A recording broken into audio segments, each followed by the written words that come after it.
जाते ही ऑटो में मैं बैठती हूँ, एक व्यक्ति भी आके बैठता है और बैठता है 1-2 सेकंड रुकने के बाद ये कहता है चलोगी क्या? बताता है कि मेरी पत्नी मर गई है, मैं इसलिए यहाँ पे आता हूँ समय बिताने, आप मेरे साथ चलती, थोड़ा समय मैं आपके साथ बिताना चाहता हूँ। तभी मुझे शॉकिंग लगा कि वो लोग मुझे देह व्यापार करने वाली महिला समझ रहे, इसलिए लोगों ने मुझे वहाँ पे सहयोग नहीं किया। महीने में 4 बार वो आते हैं, क्या उनको नहीं पता कि कैंट स्टेशन पे क्या होता है? मतलब आपके साथ इस तरह घटना घटित हुआ, आपने एफआईआर भी दर्ज करा दिया है, एफआईआर भी दर्ज हो गया, लेकिन किसी प्रकार की आपको सुरक्षा के लगता है कि नहीं आपको सुरक्षा की ज़रूरत है? हाँ, एक जगह थोड़ा से आप दिखी हैं, हम बोले बहुत सही भैया। महिलाओं के सम्मान को लेकर के सरकार के अपने अलग अलग वादे हैं और उनको वो धरातल पर भी लाने का प्रयास करते हैं। लेकिन सोचिए कि नरेंद्र मोदी का संसदीय क्षेत्र वाराणसी है, वहाँ पर एक महिला के साथ जब वो कैंट रेलवे स्टेशन पर जब वो ऑटो में बैठती है तो उससे पूछा जाता है कि कितना लोगी मेरे साथ चलने का और मेरे साथ समय बिताने का कितना लोगी। इस तरह की बातें सुनने को मिली हैं। कई दिनों से जो है ये सोशल मीडिया पर वायरल चल रहा है। और साथ ही यह बताते चले कि युवा फाउंडेशन की राष्ट्रीय अध्यक्ष सीमा चौधरी जी हमारे साथ हैं, इन्हीं के साथ ये घटना घटित हुआ है। फिलहाल कोई बुजुर्ग व्यक्ति रहता है और ऑटो में बैठता है और इनसे रेट पूछता है कि कितना पैसा लोगी साथ में चलने का और साथ में समय बिताने का। ये भी एक बड़ा प्रश्न है कि आखिरकार यह प्रश्न इनसे क्यों किया गया और कैंट रेलवे स्टेशन के बाहर ही क्यों किया गया है। तमाम बातें हमारी इनसे होंगी। क्या क्या घटना हुआ था उस दिन सीमा जी?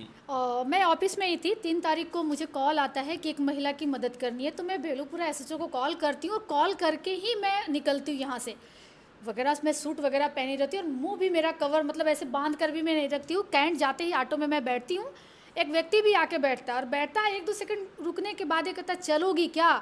तो हम भी समाज में समय दे रहे हैं, आए दिन महिलाओं के लिए आवाज़ लगाते हैं। मैंने क्या किया, अपना मोबाइल ऑन करके पैर पे रख लिया।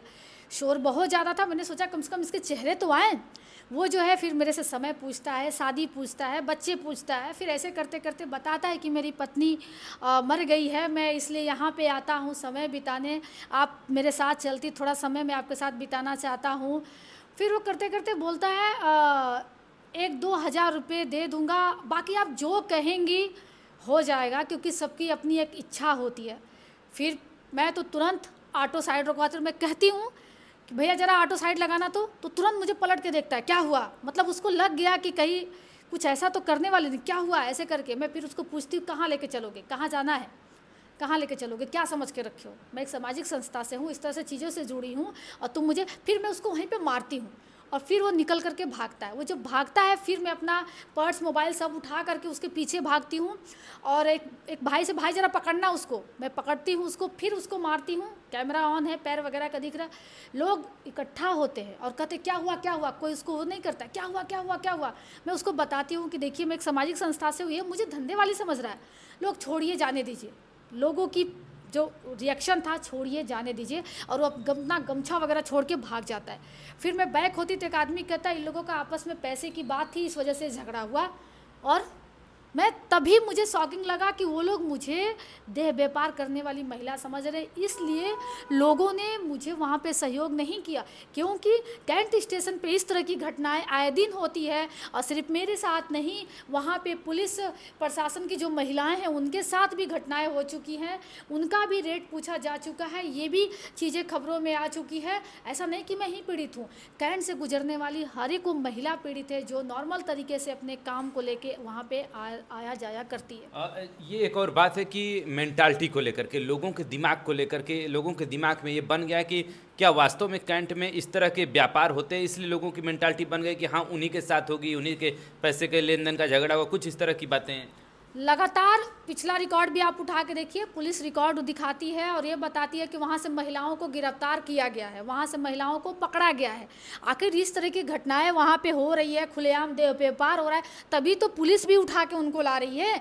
और ये सच है, वहाँ पे आप 5-10 मिनट के लिए खड़े हो जाइए, आपसे तुरंत होटल में चलने के लिए आपसे तुरंत आपका रेट पूछा जाएगा। अगर एक भाई, एक पिता अपनी बेटी के साथ भी जाता है, थोड़ी देर के लिए अगर वो अपनी बाइक वहाँ रोकता है है तो पूछा जाएगा कि होटल चलिए, आपको सस्ते से सस्ते होटल मिल जाएगा, सारी व्यवस्था आपको मिल जाएगी। क्या संदेश दे रहे हैं भैया, क्या संदेश दे रहे हैं हम प्रधानमंत्री नरेंद्र मोदी जी के संसदीय क्षेत्र से, क्या संदेश दे रहे हैं हम उस योगी जी के वाराणसी जिला से, जहां वो कहते हैं कि इस चौराहे पे अगर आप किसी महिला को, किसी बेटी को छेड़ा जाएगा तो अगले चौराहे पे यमराज से उसकी मुलाकात होगी। भाई साहब, तो कितना चौराहा आपने पार किया जब उस घटना घटित हुआ, उसके बाद कितने चौराहे आपने पार दो ही किया? चौराहा था, दो ही चौराहा था।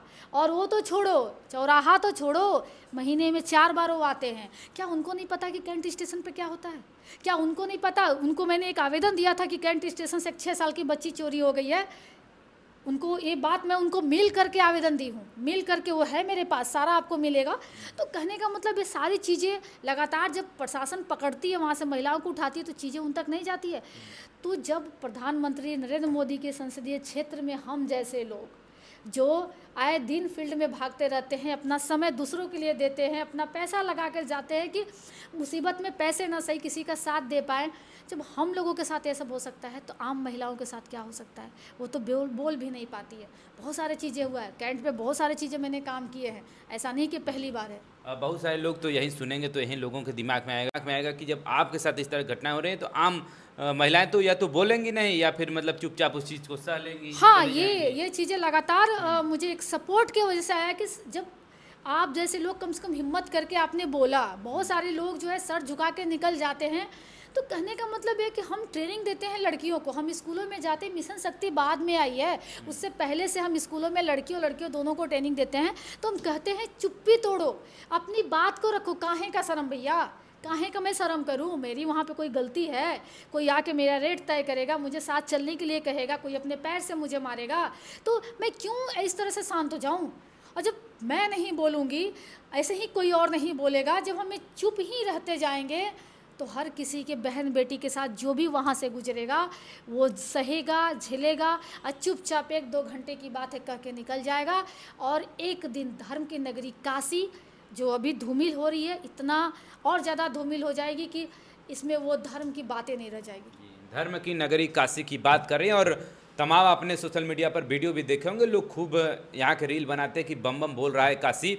लेकिन सुरक्षा को लेकर के एक बात है कि मतलब आपके साथ इस तरह घटना घटित हुआ, आपने FIR भी दर्ज करा दिया है, FIR भी दर्ज हो गया, लेकिन किसी प्रकार की आपको सुरक्षा के लगता है कि नहीं आपको सुरक्षा की ज़रूरत है?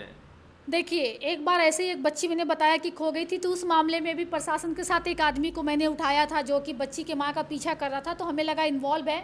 उस टाइम 100-150 लोगों ने घेर लिया था रैकेट के। सिगरा थाने गए, उस सतीश सर थे, काफ़ी बवाल हुआ था, मुझे हटा दिया गया था। और उस टाइम इतना मुश्किल इन लोगों ने मेरे लिए कर दिया था कैंट स्टेशन पे जाना कि मैं 3 से 4 महीने कैंट स्टेशन नहीं जा पाई थी, क्योंकि अगर मैं जाना भी चाहूँ तो परिवार, उनको लगता है कि आपकी सुरक्षा आप भले दूसरे को लेकर रहे। तो अभी ऐसा कुछ भी नहीं हुआ, किसी भी प्रशासनिक अधिकारी ने अपने स्तर पे बात नहीं की है। चौकी इंचार्ज और इन्हीं लोगों से मेरी बात हो रही है। हालांकि मैं जा करके सिगरा थाना अध्यक्ष से अपनी बात की हूँ, जो अभी कल FIR के लिए बुलाया गया है। ऐसा कुछ भी नहीं है।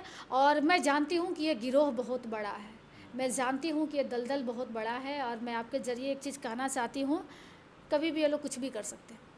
किस तारीख की घटना है ये?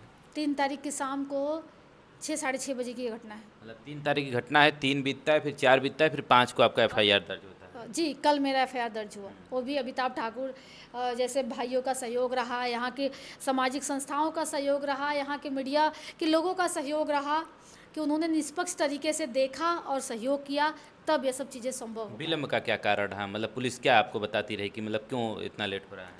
और विलम्ब का उनका यही कारण रहा कि मुझे ऐसा कुछ नहीं लग रहा है इस वीडियो से। बताइए, एक जब IPS अधिकारी के साथ हुआ, उन्होंने कह दिया और आपने मान लिया, हम इतना बड़ा आपको प्रमाण दे रहे हैं, उसकी बॉडी की एक्टिविटीज़ दे रहे हैं, सब कुछ दे रहे हैं, तो उनको वॉइस क्लियर, भाई शोर हो रहा है, अब तो मैं माइक लगा के तो नहीं ना घूमूंगी कि भैया एक एक बात मेरे में रिकॉर्ड हो। उसकी एक्टिविटीज़ जो मैं बता रही हूँ उसको सुनो। दूसरी चीज़, मैं कभी कभी मोबाइल को ऐसे कान के पास भी उठाती हूँ ताकि हो सके उसका बात को मैं थोड़ा सा कवर करने की कोशिश करूं, लेकिन शोर बहुत ज़्यादा है। कुछ चीज़ें हैं जो उसमें रिकॉर्ड पाई, लेकिन क्या मेरा कहना वो नहीं है। तो एक और बड़ा प्रश्न है कि अगर ये वीडियोज अगर रिकॉर्ड ना हुए रहते तब तो कोई सबूत ही ना रहता, तब तो आपके एफआईआर भी ना दर्ज होते। नहीं दर्ज होती, क्योंकि इन्होंने कहा सीसीटीवी कैमरा नहीं है। मैं सीसीटीवी कैमरा देख रहा हूँ, दोनों जगह की घटनाओं में सीसीटीवी एक जगह smart city Varanasi smart city में इसकी काउंटिंग होती है। उन्होंने क्या कहा, एक जगह थोड़ा से आप दिखी हैं। हम बोले बहुत सही भैया, अगर मैं वो थोड़ा भी नहीं दिखती तो आप तो मुझे ये कह देते कि ये पुरानी कोई वीडियो है। आपने तो कुछ अभी उस दिन की कोई घटना ही नहीं है। मतलब अगर मेरे पास ये एविडेंस नहीं, अगर मैं जबानी कहती कि मेरे साथ ये सब हुआ, तो मैं कसम से बता रही हूँ ये प्रशासन मुझे यूं ही नेगलेक्ट कर देती, वो तो सुनती तक नहीं मेरा। हालांकि वो जानते हैं कि मैं दूसरों के लिए कैसे उनके साथ काम की हूँ, कैसे उनके प्रशासन के साथ मिल करके ऐसे ऐसे मामले पे मैंने गैंगस्टर एक्ट लगवाया है, कैसे उनके प्रशासन के साथ मिल करके मैं मिशन शक्ति से पहले अवेयरनेस चलाया है। तो सोचिए, कैमरे की बात है तो कैमरे के फ्रेम में इनको कहा जा रहा है कि थोड़ा सा केवल दिखिए हैं, लेकिन वहीं कैमरा जब चालान काटना रहता है तो बड़े अच्छे से लोगों को नंबर को ट्रेस करते हैं और अच्छे से उनके चालान कर देते हैं। घर पर बैठे हैं, पार्किंग में कहाँ गाड़ी खड़ी है दाएं बाएं, लेकिन अगर उस तरह के करने रहते हैं चालान तो बड़ा अच्छे से लोगों के चालान दो चालान तो हम लोग खुद ही करते हैं। उन्होंने बोला आपने दौड़ा के पकड़ा क्यों नहीं? अरे भैया मैं सूट पहनी, वो खुद भाग रहा है, मैं चिल्ला रही भाई पकड़, मैं कितना पीछे उसके भागूंगी। फिर उन्होंने कहा कि कैमरा में आप दिख नहीं रही है, 112 बुलाई होती ना तो हमने 112 आते आते 20 से 30 मिनट लगता, तो क्या वो बैठ के इंतजार करता? 112 तो मैं पकड़ा, तब भी तो आपको कैमरा, तब आप कैमरा वहाँ पैदा कर देते, जैसे अभी नहीं वैसे उस वक्त भी नहीं होता। तो आप ये हवाला मत दीजिए मुझे, मत मानिए मेरी घटनाओं को, मत मानिए मेरे साथ क्या हुआ। भाई साहब थाना अध्यक्ष महोदय, अगर मेरे साथ इस तरह से चीज़ें नहीं हुई, कैंट एकदम स्वच्छ व सुंदर है, तो ये 7 महिलाओं को आपने किस वजह से उठाया है? तो क्या मतलब कल मतलब उसके एफआईआर के बाद को मेरे सब प्रकरण के बाद उन्होंने 7 महिलाओं को उठाया है कि देह व्यापार में लिप्त महिलाओं को उठाया। पुरुष को क्यों नहीं उठाया? दलाली करने वाले वहाँ लोगों को क्यों नहीं उठाया? महिलाओं को आपने उठा लिया। रेट तो पुरुष तय करते वहाँ पे, तो आपने तो अपना पल्ला झाड़ लिया कि भैया हम कार्रवाई कर रहे हैं, देख लो 7 महिलाओं को उठा लिया है। तो इसका मतलब आप मानते हैं ना कि कैंट पे ये सब होता है? आप ही के अनुसार मानते हैं ना कि ये सब होता है? प्रमाण तो आप ही दे रहे हैं, मत मानिए मेरे प्रमाण को। तो ये सवाल है, मेरा सबसे बड़ा सवाल है ये। चलिए ये सब घटनाएं तो हो गई, लेकिन अब प्रश्न आता है कि युवा फाउंडेशन आपकी क्या कुछ करने वाली है इस घटना को लेकर के, कैंट स्टेशन के एरिया को लेकर के? ये सिर्फ फाउंडेशन की नहीं, एक सम्मान की लड़ाई है, और सिर्फ मेरी नहीं, बनारस में वो हर महिलाओं के सम्मान की बात है जो आती है जाती, जिनके साथ अभी हुआ और जिनके साथ हो रहा है। ये सिर्फ युवा फाउंडेशन नहीं, बनारस की कई प्रतिष्ठित जो समाज सेवी हैं, जिन संस्थाएं हैं और जो लोग हैं, हम मिल कर के एक जन आंदोलन करेंगे। अगर उन्होंने कैंट को नहीं सुधारा तो हम कैंट को दूषित होने नहीं देंगे। और अन्य संस्थाओं का, जैसे आपका युवा फाउंडेशन है, साथ ही साथ अन्य संस्थाओं का सहयोग मिल रहा है आपको? जी बिल्कुल, अरे लगातार मुझे मिल रहा है। मतलब वो हमने आज प्लानिंग किया था कि हम बैठेंगे, हालांकि उन्होंने आश्वासन दिया, तो भाई देखिए हमें सींग नहीं निकला है, हम आप ही के सिस्टम के अनुसार चल रहे हैं।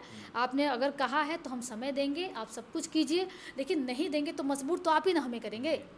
फिर हम बैठेंगे अनशन पे और एक लंबे समय तक आंदोलन होगा, और इस बार आर या पार की लड़ाई है, स्वच्छ कर देंगे हम लोग कैंट स्टेशन को। स्वच्छ काशी सुंदर काशी, तमाम टैगलाइन तो हर चौराहे पर लगा हुआ है। काहे का सुंदर काशी, काहे का महिलाएं सुंदर काशी, ऐसा कुछ नहीं है। टैग लग रहा है, वो सब दिख रहा है, मेट्रो वहीं से निकल के जा रहा है और वहीं पे महिलाओं का रेट पूछा जाता है। भैया मेरा तो छोड़ दो, पुलिस वाली महिलाएं भी सुरक्षित नहीं, पत्रकार के घर की महिलाएं सुरक्षित नहीं। मैं आपको दिखाऊंगी प्रमाण, कुछ है मेरे पास, जैसे लोगों ने कहा है अभी हमारे साथ भी हुआ, हमारे परिवार के साथ हुआ, हमने पुलिस कमिश्नर को बताया। बहुत सारे पुलिस कमिश्नर का क्या कुछ रिएक्शन है, क्या मतलब आश्वासन दिया उन्होंने आपको? मुलाकातें नहीं किए। मेरी बात हुई, पीआरओ साहब ने पूरा कहानी सुना मेरे से, मैंने सब कुछ बताया, उन्होंने मुझे बताया मैडम 12:30 बजे तक आइए, सर से मुलाकात होगी। वहाँ जाने के बाद कह रहे अरे ऐसे कैसे, पहले जॉइंट सीपी से मिले। हम बोले भैया आप तो प्रधानमंत्री हैं, कोई बात नहीं, हमें तो कार्रवाई से मतलब है। भाई वो भी हैं, जॉइंट सीपी हैं, रिस्पेक्ट करती हूँ मैं उनका। मैंने उनसे अपनी बात रखी, उन्होंने कहा कि नहीं मामला गंभीर है, हम इस पर कार्रवाई करते हैं। फिर मैंने उनसे अनुरोध किया कि कुछ हमारी मांगे हैं सर, इसमें मेरा बहुत ज़्यादा कुछ नहीं है, मेरी मांगे हैं वहाँ की महिलाओं की सुरक्षा सम्मान के लिए ज़रा सीपी सर तक ये बात आप अवगत करा दें। तो बोले आप उसके लिए अलग से आवेदन दीजिएगा। ये है रिएक्शन चौकी इंचार्ज के सिवा, और बाकी इधर किसी से मेरी बात नहीं हो रही है, किसी ने कोई प्रतिक्रिया नहीं दिया। ये इतनी बड़ी घटना जो सीमा चौधरी के साथ हुई है, ये वाराणसी का कैंट रेलवे स्टेशन है, उसी के पास में जब ये ऑटो में बैठती हैं तो इनसे रेट पूछा जाता है, कितना लोगी, कितने में चलोगी, और बाकी तमाम ऐसी बातें हुई जो इन्होंने अपने शब्दों में इन्होंने बताया। फिलहाल लेकिन वाराणसी को लेकर के इस तरह की घटनाएं जब सुनने को मिलती हैं तो कहीं ना कहीं ये सोचने पर मजबूर कर देता है कि ये वही काशी है, वही सुंदर काशी है जो पौराणिक कथाओं में वर्णित है कि सबसे पुराना जो शहर है वो काशी है।